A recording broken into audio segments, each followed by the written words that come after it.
पिछले एपिसोड में हमने देखा था कि बादियान जो था वो पर्पल लाइटनिंग सेट के अंदर जाकर पहुंच चुका था। वहां पर आते साथ ही वहां का जो मास्टर होता है वो बहुत ज्यादा भड़क जाता है, जो कि असल में त्यान लोंगजी का ही फादर है। वो यहाँ पर आने के बाद बादियान के ऊपर अटैक करने की कोशिश करता है ताकि उसको सबक सिखा सके कि हमारे सेट के अंदर आने का अंजाम क्या होता है। वो यहाँ पर बादियान की जान लेना चाह रहा था, लेकिन बादियान भी अपनी पावर का इस्तेमाल करते हुए उसको कुत्तों की तरह मारता है, बहुत मारता है, जिस वजह से उसकी हालत खराब हो चुकी थी। इसके बाद तो त्यान लोंगजी भी यहाँ पर अपनी सच्चाई बता देता है कि वो तो सिर्फ यहाँ पर बादियान की बहन के साथ टाइम पास कर रहा था। उसको दूसरी लड़की पसंद आ गई है जो कि एक बड़े फैमिली की लड़की है, इस वजह से वो उससे ही शादी करेगा। इस चीज से बादियान भड़क चुका था कि नहीं छोड़ूंगा, तुमने मेरी बहन का दिल दुखाया, मैं तुम सबकी जान ले लूंगा। जिसके बाद यहाँ से ये एपिसोड शुरू होता है। तो इस एपिसोड की शुरुआत में वो लड़की अपने सेट के एंसेस्टर को बुला चुकी थी, जिस वजह से देखते ही देखते वहां पर वो एंसेस्टर आकर पहुंच भी जाता है, जो कि एक ओल्ड वुमेन होती है। वो यहाँ पर आने के बाद अपना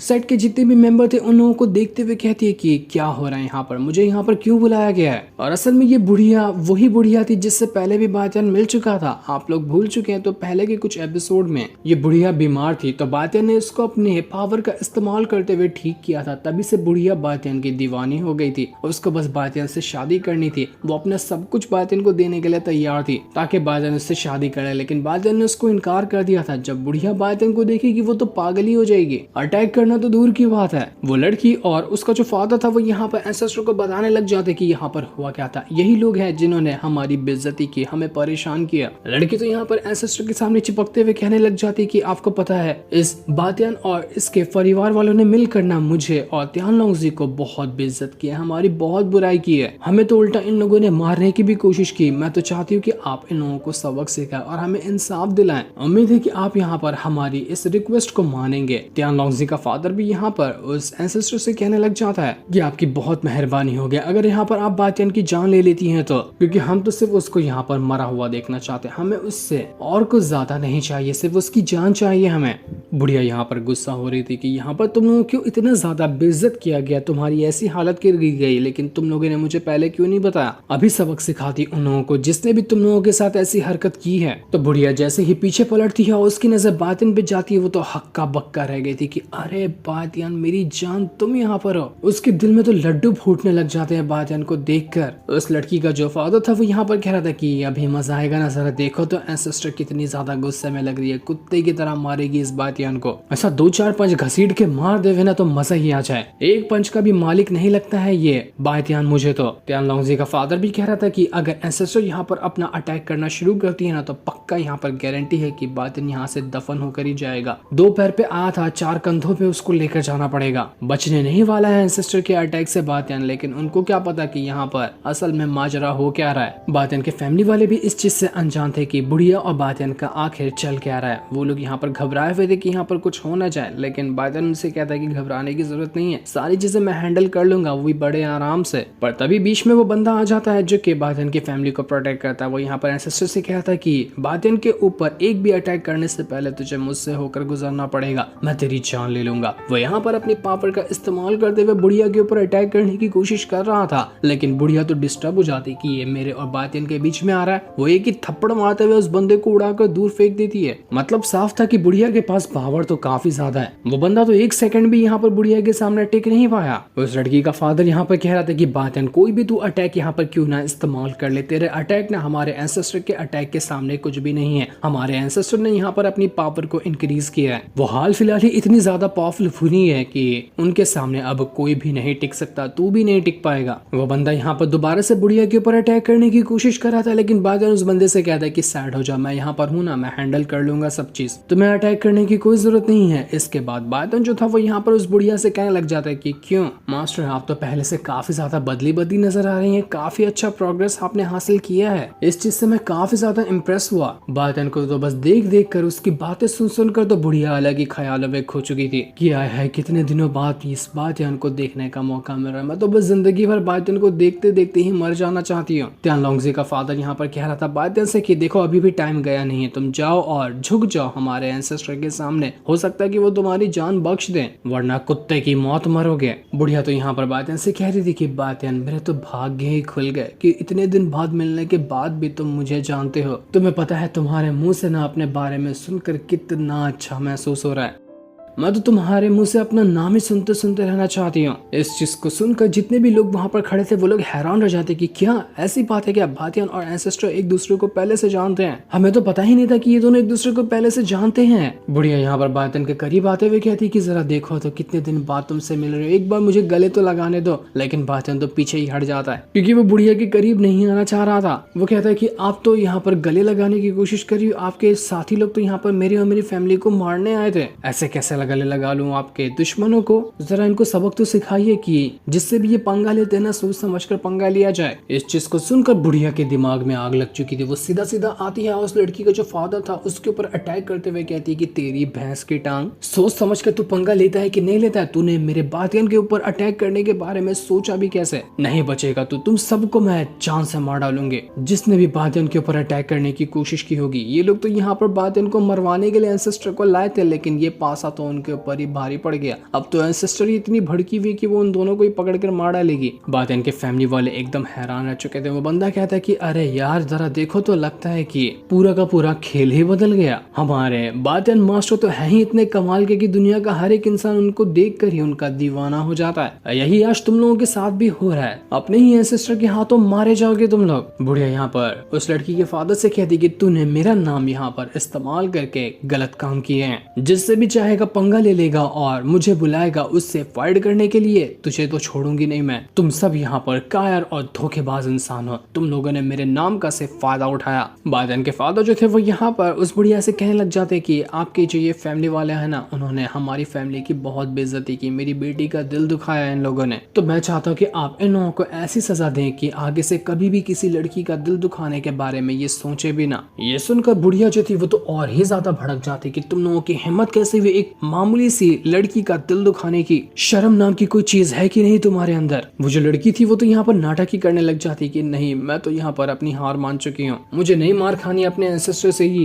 एंसेस्टर यहाँ पर तियान लोंगजी और उसके फादर को धोते हुए कहती है कि तुम जैसे घटिया इंसान तो इस दुनिया में रहने के लायक ही नहीं हो। तुम्हें पता भी है कि कभी किसी का दिल दुखता है तो कितनी ज्यादा तकलीफ होती है। मैंने महसूस की है वैसे तकलीफ जब बातियान मुझे अपने नजर घुमा के देखता है तो। और तुमने एक मासूम सी बच्ची का दिल दुखाया, नहीं छोड़ूंगी मैं तुम लोगों को, तुम लोगों की भी मैं जान ले लूंगी। तियान लोंगजी था उस लड़की के पास आकर कहता है कि तुम ठीक तो हो ना, तुम्हें कुछ हुआ नहीं? अपने एंसेस्टर को समझाओ ना कि वो मेरी जान बख्श दे, मेरे और मेरे फादर को कुछ भी ना करे। लेकिन वो लड़की तो यहाँ पर अब तियान लोंगजी को भी धोखा दे जाती है कि चल फुट ले यहाँ से, मैं तो तेरे साथ नहीं हूँ। वो अपने एंसेस्टर से कहती कि भगा दो इस तियान लोंगजी को, ये अच्छा इंसान नहीं, ये तो मुझे भी धोखा देने के बारे में सोच रहा था। जो सजा देनी है आपको वैसी सजा इसको दे दो, मुझे उससे फर्क नहीं पड़ता। लग गए तियान लोंगजी के। एक तरफ से ये लड़की भी गई, दूसरी तरफ से तो बातियान की बहन का तो वैसे भी वो दिल दुखा चुका है। ये देख तियान लोंगजी हैरान रह चुका था कि अब मैं जाऊं तो जाऊं कहां। वो सीधा भाग कर जाता है बातियान की बहन के पास और उससे रिक्वेस्ट करते हुए कहता है देखो तुम ना ये इस एंसेस्टर को मना कर इसका गुस्सा शांत करवा दो ताकि ये मेरे और मेरे फादर को छोड़ दे। अगर तुमने ये कर दिया ना तो मैं तुमसे शादी करने के लिए तैयार हो जाऊंगा। तुम जो बोलोगी मैं तुम्हारे लिए वो कर दूंगा, बस तुम यहाँ पर मेरी जान बचा लो। ये सुनकर बातियान की बहन कहती है कि दफा हो जाए यहाँ से। तुझे क्या लगता है कि इतना टाइम से तू मेरा खेल खेल कर मेरा दिल दुखाया है और मैं तुझे यहाँ पर दोबारा से माफ कर दूं और तुझसे शादी करने के लिए तैयार हो जाऊं? जिंदगी में कभी भी नहीं। शक्ल मत दिखाना कभी तू मुझे अपनी। तियान लोंगजी के तो काम हो गया, ना वो घर का रहा ना घाट का रहा, बीच में लटक कर रह गया। धोखा देने वालों के साथ तो ऐसा ही होना चाहिए। उसका जो फादर था वो यहाँ पर एंसेस्टर के सामने झुकते हुए कहता है कि प्लीज मेरे बेटे की जान बख्श दो, उसकी कोई गलती नहीं है, हम लोगों की कोई गलती नहीं, हम यहाँ पर माफी मांगने के लिए तैयार हैं, आप जो कहेंगे हम वो कर देंगे, लेकिन हमें प्लीज यहाँ पर हमारी जान बख्श दो, हम किसी का भी दिल यहाँ पर नहीं दुखाएंगे। तो बुढ़िया कहती कि देखो मैं तुम्हारी ना जान बख्श सकती थी अगर तुम लोग यहाँ पर मुझे परेशान किए होते तो, लेकिन अब नहीं बख्श पाऊंगी क्योंकि तुमने मुझे नहीं बल्कि मेरे सबसे करीबी इंसान का दिल दुखाया जो कि बातियान है। उसके खातिर तो मैं तुम लोगों को यहाँ पर जगह पे फाड़ कर खत्म कर दूंगी। ये सुनकर तियान लोंगजी और उसका फादर घबरा चुके थे कि नहीं, बुढ़िया से तो माफी मांग कर कुछ नहीं होगा, बातियान से माफी मांगनी पड़ेगी। तो तियान लोंगजी भागकर बातियान के पास जाता है, उससे कहता है कि मेरे होने वाले साले, मेरा मतलब कि तू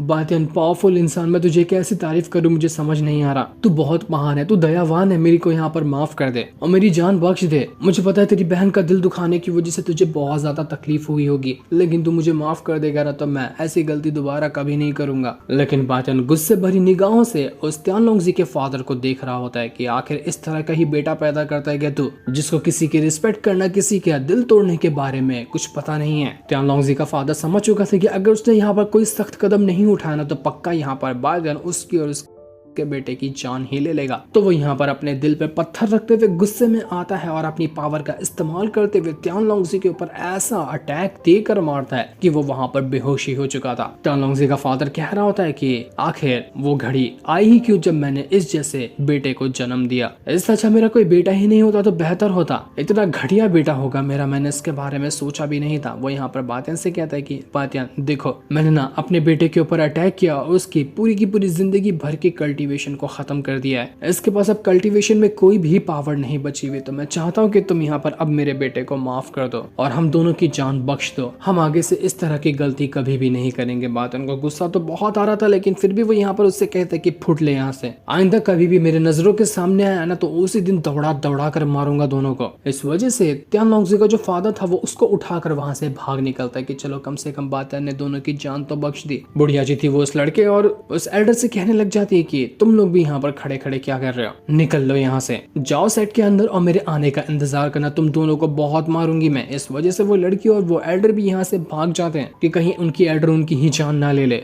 सभी के जाने के बाद तो अब यहाँ पर बुढ़िया आराम से बात कर सकती थी बातियान के साथ, वरना तो लोगों को गलतफहमी हो जाती ना। वो बातियान से कहती कि बातियान तुम्हें पता है मैं तुमसे मिलने के लिए कितनी ज्यादा बेसब्री से इंतजार कर रही थी। मैं ना अपना कुछ फैमिली मैटर को सॉल्व करके तुरंत यहाँ पर आ जाऊंगी। इन लोगों को बहुत सजा दूंगी जिन्होंने भी तुम्हारा और तुम्हारी फैमिली का दिल दुखाया। बस तुम थोड़ा टाइम तो मेरे साथ यहाँ रहने के लिए मान जाओ, हम दोनों कुछ ही टाइम यहाँ पर बिताएंगे ना तो मेरे दिल को सुकून मिल जाएगा। लेकिन बेचारा बातियान अपनी इज्जत बचाने के लिए वहां से साइड हो रहा था कि कहीं बुढ़िया उसके ऊपर कूद वूद ना जाए। वो बुढ़िया से कहता है कि देखो मुझे ना अभी ईस्टर्न फायर इंजन में जाना है, वहां जाकर मुझे कुछ जरूरी काम करने हैं, तो मैं आपके साथ टाइम नहीं बिता सकता, माफ कर देना मुझे। लेकिन बुढ़िया कहती कि मुझे भी अपने साथ ले जाना, तुम जहाँ जाना चाहते हो वहां मुझे अपने साथ ले जाओ, मेरे लिए वो बहुत हो जाएगा, जिंदगी भर की मेरी इच्छा पूरी हो जाएगी। पर बातियान कहता है कि नहीं मैं नहीं ले जा सकता, आपसे मैंने वादा किया था ना कि आपको टॉप लेवल का आइस क्रिस्टल ला कर दूंगा, तो वो मुझे मिला ना तो मैं उसको आपके लिए लेकर आऊंगा, लेकिन मैं आपको लेकर नहीं जा सकता वहां पर, माफ कर देना, अब मैं चलता हूँ, आप भी जाकर आराम करो। इतना कहने के बाद बातियान अपनी फैमिली को लेकर वहां से भाग चुका था। इस चीज को देखकर वो जो बुढ़िया होती वो बहुत ज्यादा भड़की हुई थी कि इतने टाइम बाद मैं अपने प्यारे दुलारे बातियान से मिली, लेकिन वो नाराज होकर मुझसे चला गया। वो भी किस वजह से?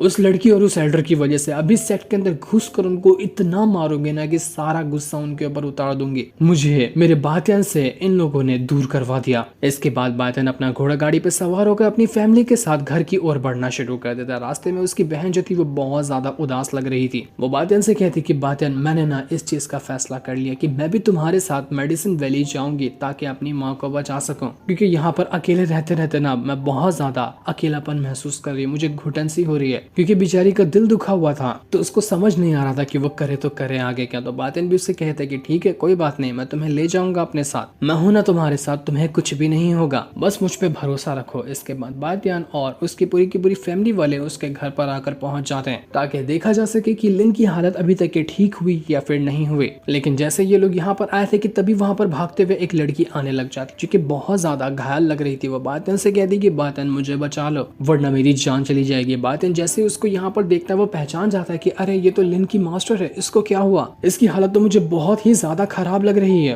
वो बहुत ज्यादा घबरा चुका था, लेकिन जब वो यहाँ पर लिन की मास्टर को चेक करता है तो उसको पता चलता है कि इसके अंदर तो किसी खास तरह का पॉइजन डाला गया है। अगर जल्दी पॉइजन का असर नहीं खत्म किया गया ना तो पक्का लिन की जो मास्टर है वो यहाँ पर अपना दम तोड़ देगी। वो जो मास्टर थी वो यहाँ पर कहने लग जाती है कि पिछली ही रात को किसी असासिन ने मिलकर ना मुझ पे हमला किया था, मुझे नहीं पता कि वो लोग कौन थे, कहाँ से आए थे, किस मकसद से आए थे, बस उन लोगों ने मुझ पर हमला कर दिया। मैंने देखा था कि तुम्हारी ये पिल बनाने की पावर कितनी ज्यादा है और तुम किसी भी बीमारी का इलाज कर सकते हो, तो इसलिए मैं वहीं से भागे भागे तुम्हारे पास आई हूँ। बातियान कहता है कि आपको घबराने की जरूरत नहीं, मैं हूं ना यहाँ पर, आइए मेरे साथ घर में चलिए, मैं आपका ये पॉइजन खत्म कर दूंगा। इसके बाद वो सभी वहां से बातियान के घर के अंदर चले जाते ताकि बातियान उस लिन की मास्टर को ठीक कर सके। जो सीन दिखाते ही ये एपिसोड यहीं पर एंड हो जाता है।